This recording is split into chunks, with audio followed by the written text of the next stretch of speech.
And welcome back to the Oklahoma Today Show. I'm your host, Ben Lucian, and dolls have come a long way over the centuries. These days we've got Barbie and who knows what else on the store shelves. But today we're getting a look at the way dolls were in the before times, in the past. We headed out to the Fred and Addie Drummond home in Hominy to get a look at their annual Antique Dolls exhibition. We had a whole lot of fun out there, and you'll get to see it in just a moment. But first, a message from Visit Edmond. International dining in Edmond. You don't have to travel the world to enjoy delicious international flavors. For example, Vignola's Kitchen. Welcome to Vignola's. It's our pappardelle bolognese. Jody loves Italian food. Zarate's Grill. Thank you for coming to Zarate's. And this is two of our special dishes here, which is the lomo saltado. It's a Peruvian dish. Next dish right here is our Peruvian chicken kebab. So bring up the family here and have a good time with us. Ben loves Latin American food. Desi Corner. Welcome to Desi Corner. My name is Sasi, and today's special is tandoor chicken and chicken tikka kebab and Malai chicken, and also tandoor fish. It's a pampano. It's like this, the chicken tikka masala. It's go good well with garlic naan. Jin loves Indian food. Riviere Modern Vietnamese. Today in front of us, we have three of our signature dishes here at Riviere. This is our blackened shrimp and lemongrass pork vermicelli bowl with the nom knock on the side. Our hand-rolled Vietnamese pork-filled egg rolls. And then one of our signature dishes, the Vietnamese pho, served with brisket and our shaved steak. Nathan loves Vietnamese. Check out the dining page at visitedmond.com and click the International category for a list of more than 30 amazing local restaurants from around the world. All right, well, I am here with Beverly Whitcomb. You kind of oversee the Fred and Addie Drummond home here in Hominy, right? Yes, I do. Yes, and we're here to check out your fantastic collection of antique dolls. Yes. Oh, yes. Yes. But before we get into that, and you can see I've got my my new child here who's joining us for the interview. Before we get into the dolls, what can you tell me about the Fred and Addie Drummond home? How long have you been here? And I guess this is just sort of the historic home for the Fred Drummond family, right? Right. I've been working here for probably about over 21 years. And the home itself actually is owned and operated by the Oklahoma Historical Society. Yes. And for those who know Ree Drummond, her husband happens to be a great-great-grandson of Frederick and Addie. Ah, yes. Yes. Yes. And this is, of course, the famous Drummond family. Oh, right? yes, the famous Drummond family. Yeah. And actually, it was Frederick himself who started the Drummond family, I should say the ranching company in actually before the 1900s. Right. And of course, that business is still running to this day. Yes. So I guess people can come here and you give them like a tour, basically? Yes. I'm open Wednesday, Thursday, Friday, Saturday, and Sunday. Yes. And the time is between 9 o'clock and 5, with the last tour being at 4 o'clock. And by the way, our address is 305 North Price in Hominy, Oklahoma. Yes. All right, there you go. Yeah, you should definitely come take a visit. It's a wonderful home. I'm here excited to see all your collection of dolls. We were upstairs. It's so amazing, everything you've got. And they go back like years and years, right? Oh, yes. I got one that's from the Civil War. Wow, the Civil War. That is a long time ago. This one right here. Yeah, who is this right here? Well, this one here is not named, but she happens to be an old German doll, an Armand Marseille. And actually, I got her last Christmas as a gift from my husband. Yes. So. Wow, awesome.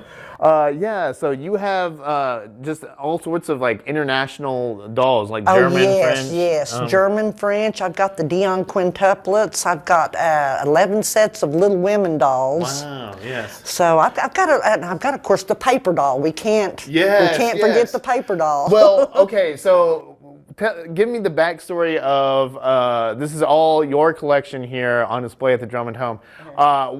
where did sort of your collecting and interest in the dolls kind of get started? And Well, when I was about 20 years old, I was expecting my first child. And I came across a set of Little Women dolls, which couldn't afford them, but I thought, no, get them anyway, get them anyway. And my mother put them together and dressed them, and from then on, it's been just a love of antique dolls. yes, yes. So I've been collecting since probably 50 years. Yeah. Is there a certain because you've got all sorts of types, and we're going to look at some of them in your collection. But is there a type of doll that you're like particularly I interested in? really like old German-made dolls, and I also like the old French dolls as well. Yeah. Of course, we've also got some Dion quintuplets as well. Okay. So. Yeah, we might check those out later. Yeah. What have I guess it's fun to see sort of how the dolls have progressed over the years. Oh yes. You know what? I think modern day dolls they're cute, but they're just not pretty like the old-fashioned ones are. And I think made sort of be disposable. You know, they're all Yes, all plastic yes. and probably kind of cheaply assembled. Yes, but you know what? Like this one right here. If you dropped her and she busted her head, there's no putting her back together again, not unless you buy a new head. Yeah, it's not. It's like Humpty Dumpty, I guess. Really, you couldn't put Humpty really. Dumpty back together again. Do you know how many dolls are in your collection? Oh my gosh, I have way over 100. Oh, yeah. Well, there were a lot upstairs. How long do you normally put them on display for? All during the month of February. Okay. Yes. So they'll be here, and sometimes I extend this exhibit due to bad weather and for people who just missed it and want to see it anyway. Yes. So sometimes it goes into March. All right. Well, I am eager to check out. You brought some examples of the dolls. yes. So yeah, let's go ahead and check that out. This happens to be a three-faced Trudy doll, which, looky here, you can turn her head and she's crying, Oh my goodness. and then she's also asleep. Yeah, that's interesting.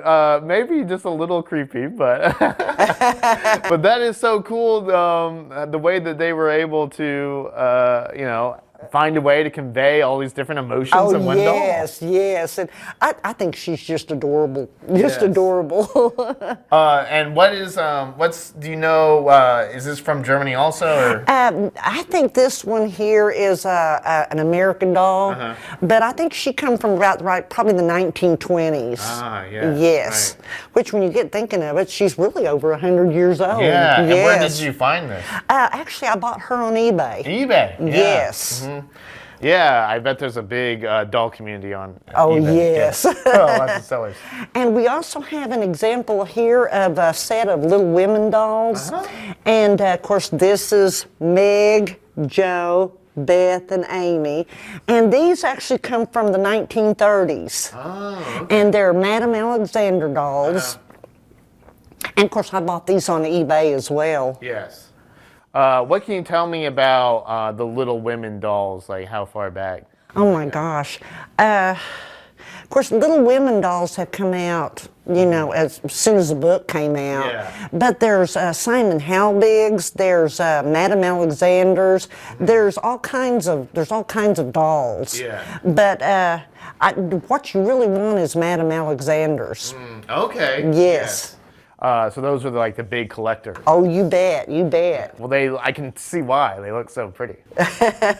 What are there any other? We might go upstairs in a minute. Are there any other dolls that sort of stand out? Yes, I have my French doll, and I have a set of Dion quintuplets as well. Yes, and you have them all set up there upstairs. I guess that was sort of an area that was expanded onto the home. Right, later, right. That was actually, the home itself was built in 1905, but the sleeping porch where I have the dolls at was added on in 1914, Yes. as well as the back porch, which kind of lent some security to the top half. Yeah. Are there any dolls? What's like the most recent year of a doll that you have out there? Oh gosh, I couldn't tell you. I really couldn't tell you. Oh, do you know the oldest one? Yes, I do. I have one from the Civil War. Oh yeah. Yeah, she's a China doll. Yes. Yes. Well, Chris, she might have to point those out to us upstairs. Yeah. Oh, yes, yes. Okay. Are you still actively collecting dolls? Yes, I do. Yes. I get a lot for birthday presents, Christmas presents, and then in between I'm on eBay buying. Yes. Yeah. I bet that's a big hobby. Like, how often are you just like browsing eBay? I just browse, and if I see something I really want, then I get it. Yeah. Very cool. So, All right. this doll right here happens to be a French doll. And I'll tell you what, the French dolls are different from the German dolls in that their teeth are squared, where the German dolls, their teeth are round. Yeah. And she's the only one that I have like this. And of course this one here next to her is a Simon Halbig. And they usually have pierced ears. Oh. The other two happen to be Armand Marseilles. These right here, there's 3 of them that have real hair. Yeah. And what's really neat is that you can color the clothes, put them on the doll, but when you're done, you can actually wash the clothes and then wring them out, but you'll have to iron them. So you can recolor them again and again. These ones sitting in the middle, these come from probably 40s, 50s. But this was when, I believe it was Phillips gas station. If you bought a tank of gas, you were given a free doll. Oh. So naturally, every little girl's going to want that tank full. Like, Daddy, pull over. You said the one in the back is from the Civil War? Yes, on the back right. Yes. These are all China dolls. Oh, you bet.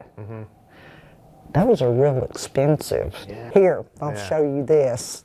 She has the baby in her pocket. But looky there, when you turn her around, I have never discovered where the babies come out or out of the pocket. But looky there. That's really cool, though. It really is. Yep, they come out. It's really clever, just how inventive they were with some of these. But look at this one. Yes. She's actually my newest addition. One for the ball and one for the house.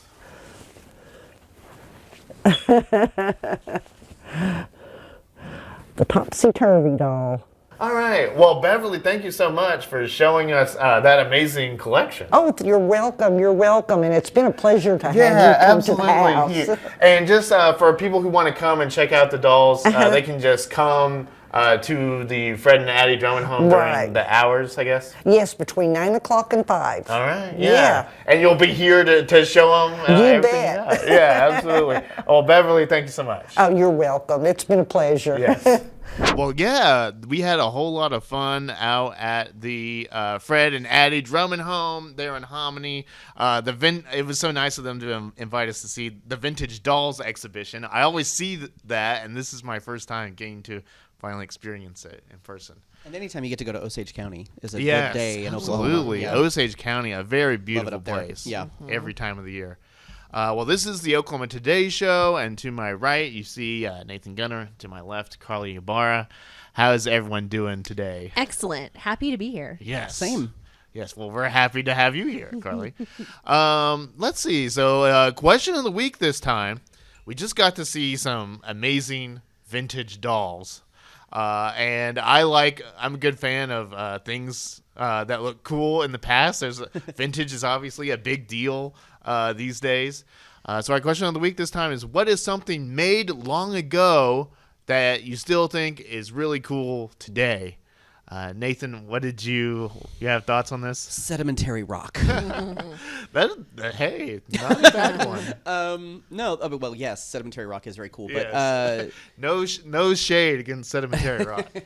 I think that I love sort of the entire atomic age aesthetic of the 50s and 60s. Yeah. Like I love mid-century modern architecture. I love that sort of atomic age Christmas aesthetic is sort of my favorite aesthetic. You know, that sort of 60s, like random, instead of like things being colored in, there's just random triangles of color just floating. You know what I mean? Yeah. Like stuff like that. I love it. I love it. I love the 60s design world. I brought in for this new issue that's coming out soon. There's a story about renting a vintage car, and so I brought into our designers some old like Helvetica 60s and 70s Italian motor kind of thing, and I love all that kind of like it's so clean and it's got lines, but it's kind of messy within. I love it. I love everything about it. Yeah, we're definitely in sort of a vintage retro frame of mind this year with the 100-year anniversary. Absolutely, of, yes. Route 66. Yeah, and Route 66 is another one. Yes. Obviously. Oh, yeah. It is a thing that was made long ago. Carly, what about you? I went in a little bit of a different direction.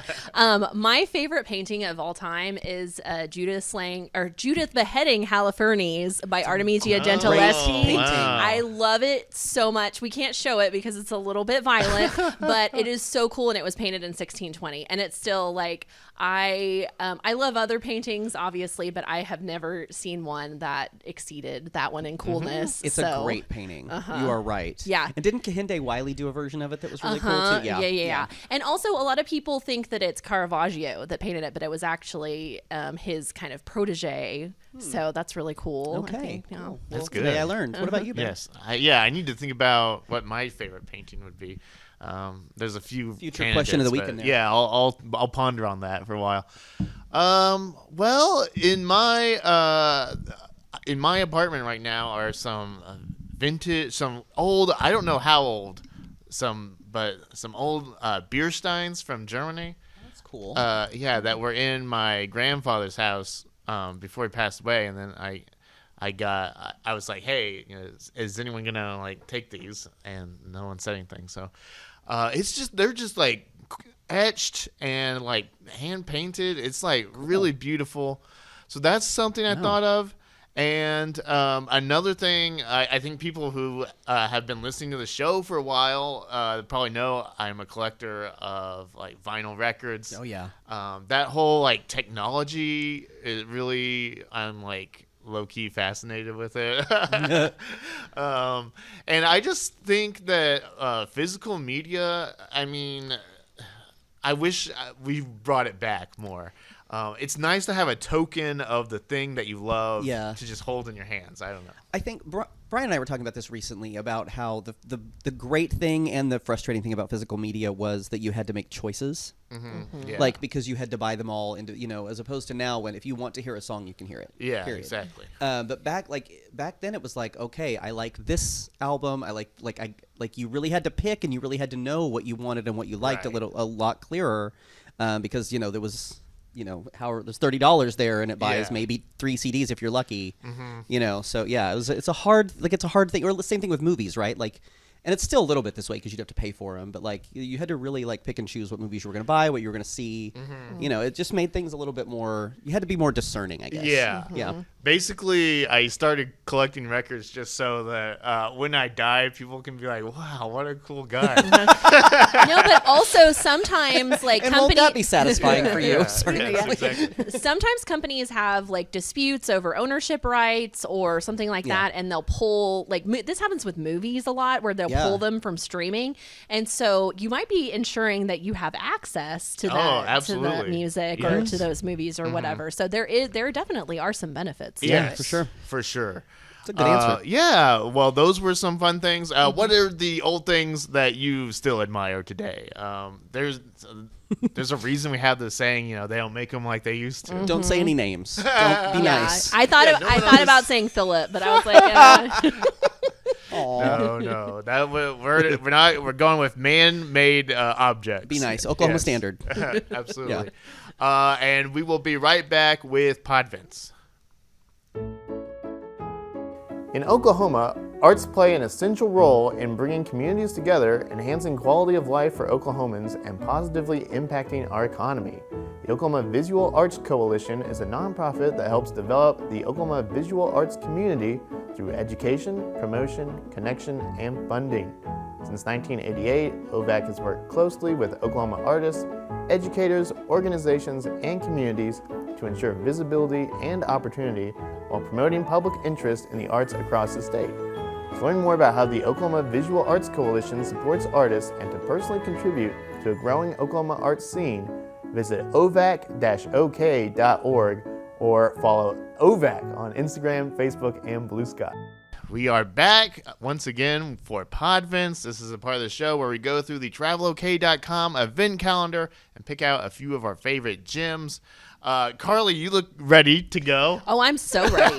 I'm so ready. And actually, we were talking about old cool things earlier, so this is perfect. Okay. Because did you know that some of the trees in the Keystone Ancient Forest are like 500 years old? No. It's wild. I did not know that. Yeah, That place is cool. 500-year-old oaks and like 300-year-old Wow. other kinds of trees. There's lots of trees out there, and I can't imagine the boulders that are there, the lichen and everything. I just, it's really hard to be a human being right now, and so just go to the forest and just be a forest person for a little while and participate in the ancient trail trek. Absolutely. Okay. Yeah, it's going to be at the Keystone Ancient Forest in Sand Springs on February 21st. The race starts at 9 a.m. And there are going to be a 5K, a 10K, and a 15K among these gorgeous old trees. And the trails are not... the trails are very well maintained, even though it is a beautiful kind of pristine area. There's like 1,300 acres out there that you can just wander around in. Well, you want to follow the race, but Yeah, don't. If you're racing, but yeah. Serious about the race, maybe don't wander. yeah, but also like while you're there, enjoy the view too, because it's just a gorgeous area. And if you want more information, you can call 918-246-2504 or find the Keystone Ancient Forest on Facebook. That place is so pretty. It's in Sand Springs, right? Yep. Okay, cool. Yeah, I love it there. Yeah, 500 years old. And Wow. it's not open all the time, right? No, so you it's can't not. always go there. So it's a yeah. cool chance to get to see it. Absolutely. Yes. Yeah. Awesome. Very cool. Yeah, that is an old thing. I don't know if we can top that. Nathan, what is your event? My thing is not old. My thing is the 2019 Tony winner for Best Musical, plus 7 other Tonys. Okay. And the Grammy winner for Best Musical Theater Album in 2020. I am talking about Hadestown by the great Anais Mitchell. Yes. This is at McKnight Center, Tuesday, February 17th and Wednesday, February 18th at 7:30 p.m. There's 2 shows. I will say the Tuesday show is currently sold out, but if you go to mcknightcenter.org, there's a button where you can get on the wait list. Tickets for the 18th start at about $50 and top out at about $150. If you don't know this show, it's about Orpheus and Eurydice, Persephone and Hades. It's a retelling of an old Greek myth. It's actually a really beautiful musical if you've never heard it. I've only listened to parts of the album, but the songs are gorgeous, and like I say, it won a ton of Tonys, so I'm sure it's going to be an excellent production. Like I say, that's Wednesday, February 18th at 7:30 p.m. at the McKnight Center. That's in downtown Stillwater. Highly recommend parking in old downtown Stillwater by the old Hideaway and getting dinner and drinks and then walking around the corner from there because it's very, very close. And that's going to be a fun night in Stilly. I haven't seen it, but I'm picturing like Halloween Town, but with just Greek mythology. Hadestown, in the story, Hadestown is the factory in Hades. I see. Yeah. okay. So are you gonna end up there? It's a good story. It's a really good story. Also, it is based on something very old, Greek mythology. That is true. Thousands Based on of a years very old. old story of Orpheus and Eurydice. Yeah, you're right. So Well, what about you, Ben? my podvent is something that's been with us since the beginning of time, or at least it feels that way. Love. No, it's 2 words. Ew. It's 2 words, and all I need to say is "Sweet Caroline." Ba ba ba. Yes, this is a beautiful noise. The Neil Diamond musical. It is coming to the Tulsa Performing Arts Center February 17th through the 22nd. Basically, you all remember like the Carole King musical. That that was really good. It's kind of like that, but it's like the Neil Diamond version, all about like how a Jersey boy sort of grows up and becomes a big bona fide hit maker. Wow. You know? Okay. So of course there's Sweet Caroline, which you know him for.